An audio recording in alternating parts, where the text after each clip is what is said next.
The last video blew up a lot. Wow, thanks for watching everyone. Today we've got a different video and I've got the Mondraker Crusher RR here and this has got mounted on it an Ohlins RXF 38 fork. I want to do a back-to-back between this fork and the DVO ONYX SL. They're both 38mm stanchions, both 160mm travel setting. I'm not going to get into too much into the specifics because I just want to basically, this test is all about how do they feel. So we're going to do the first descent on the Ohlins, the second descent on the DVO, and then we'll probably swap them back over again and do it again.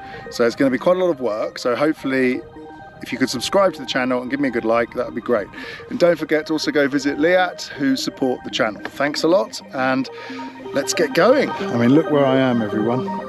Abertone. This is the Tedesco Trail.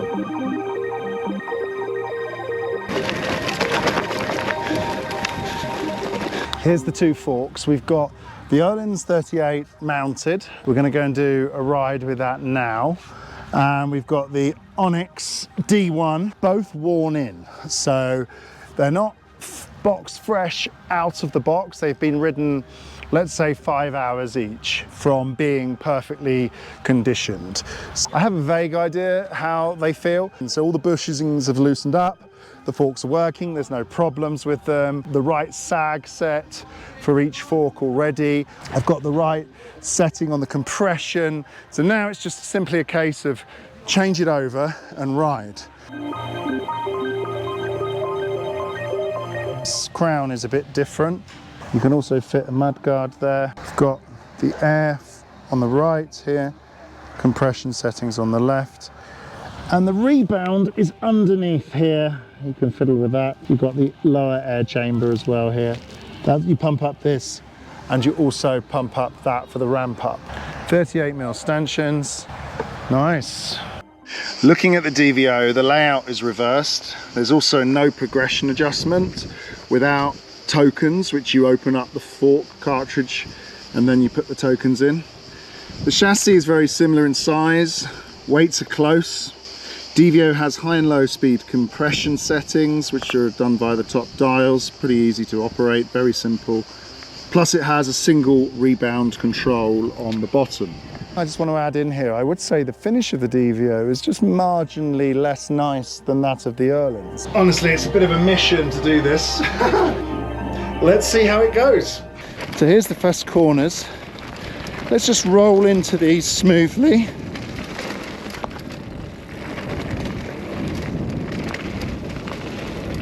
Got the right tyres for today, the Wrangler from Goodyear.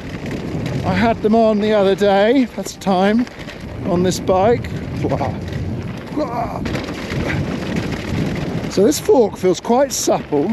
It feels like a poppy fork. The rebound is set reasonably. I dive into number 6. We're going to stop midway to give our hands a rest, so we're fresh the whole time, or as fresh as we can be.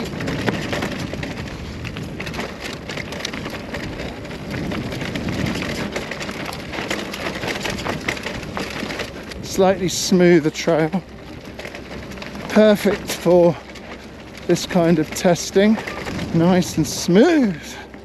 Let's take the bumps in the corner, fork's okay. The fork seems to be sitting up really nicely in its travel. Okay, a bit of a G out, okay. Bit of a jump into a compression. Let's take a little rest, really concentrating on how the fork feels. You can feel the fatigue a bit in the hands. It's not like a super plush fork. It's not bad though, I have to say. So I just switched trail to a rough one so we can get a bit of a comparison. Ooh, this is a red trail.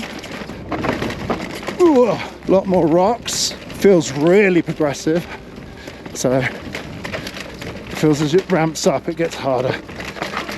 You can change that though with the top out. Hands are getting fatigued, trail is steeper, and then we're basically at the end of the trail here. This is basically the end. So I've got my stand, got the fork.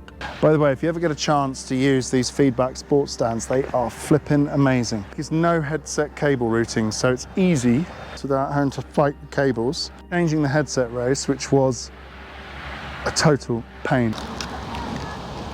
DVO ONYX D1 on the bike. Both forks have medium settings. 3 clicks on the high speed, 3 clicks on the low, or 2 clicks on the low speed.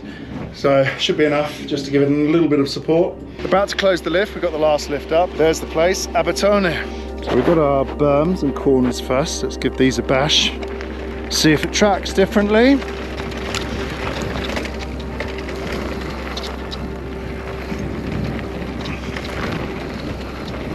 Feels like it stands up a bit more actually under the G forces. It's got better small bump response. That's what it feels like to me. It's a smoother small bump response. Top of the trail. Brake feels the same actually. Tyre feels the same. Pressures all feel the same.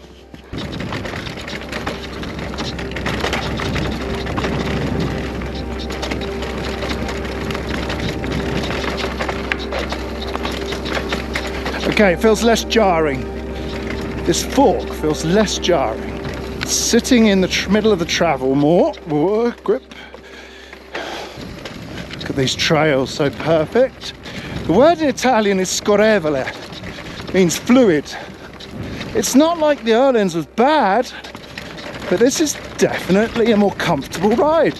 I don't feel like I'm losing any precision or performance though. For the normal rider, I think this fork is interesting.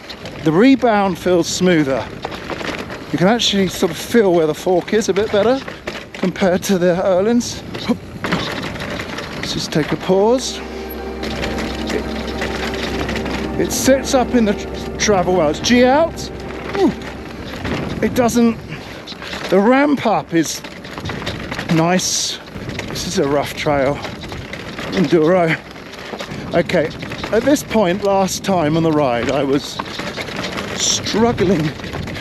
My hands were hurting more. I don't think you lose any performance with this fork compared to the Ohlins. And you get a smoother feel. Should we give it some more compression? Let's give it 1 click on each compression. See if we can ruin it.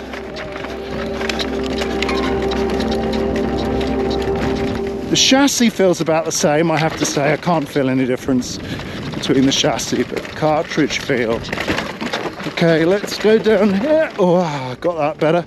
It just feels less harsh. Feels more comfortable. Pop jump there. My hands are less fatigued. They're not nothing, but they're definitely less fatigued. I've been riding this trail all day, and I feel, so I'm theoretically I'm tireder, but I'm more comfortable with this fork. It feels like it's really smooth and fluid. But back-to-back testing like that, I need to test it against the Fox 38. I don't know, this thing's amazing. That was interesting. I have a few thoughts, but first let me get a chair. It's been a hard day. It's really difficult doing this back-to-back testing because it's really time-consuming and there's a lot of... I have a clear idea now between these two. So the RXF 38 M.2 Ohlins against the DVO ONYX D1 SL. So it's got top cartridge in, it's got top cartridge. So the biggest difference I noticed in real-world riding on the trail was fatigue. With the DVO, on every run, less fatigue. The Ohlins, it's a good fork. It feels good, it feels well controlled, but I had more fatigue. I'm getting halfway down the track and I'm reaching for the brakes more. My hands are hurting, going a bit slower.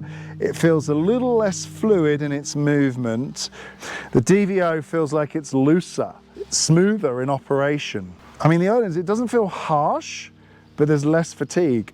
It feels like whatever they've done with the new cartridge in the DVO and a comfort factor to it, but it doesn't feel like you're losing out on peak performance. I mean, I was pushing hard. It wasn't like I was doing nothing. I was pushing that fork into the corner, into the berms. The chassis, let's be honest, felt the same. I couldn't notice a difference in the chassis. So they feel equally as stiff. It doesn't feel like this is stiffer than that one. But the cartridge and the smoothness of operation feels better. I felt like they have about the same support level, even under braking. So you're not diving the fork. Fork doesn't dive. Setup time, honestly, the Ohlins is more complicated to set up and a bit more annoying than the DVO. Compression, I did turn the compression up a little bit on the DVO just to see if I could ruin it and make it harder, but it didn't. But even when the Ohlins is open, it doesn't have the same feel. It's a big surprise, actually. I was expecting them to be very little in it. Well, in actual fact, we have a clear winner. Anyway, there you go, clear winner. If you want a good aftermarket fork, I can highly recommend the DVO ONYX D1. Seems to be good. Has a 50-hour to 100-hour service cycle. Bit like the Ohlins, but if I have to choose between these two right now, as of today, I'm taking the DVO. I will grab the 38 and make sure it's serviced, and we'll do a back-to-back against the DVO ONYX and see what comes out there. I don't think we can look at specifications because at the end of the day, it's what you feel on the trail. I'm less tired. That's all I have to say. Thanks for watching. See you next time.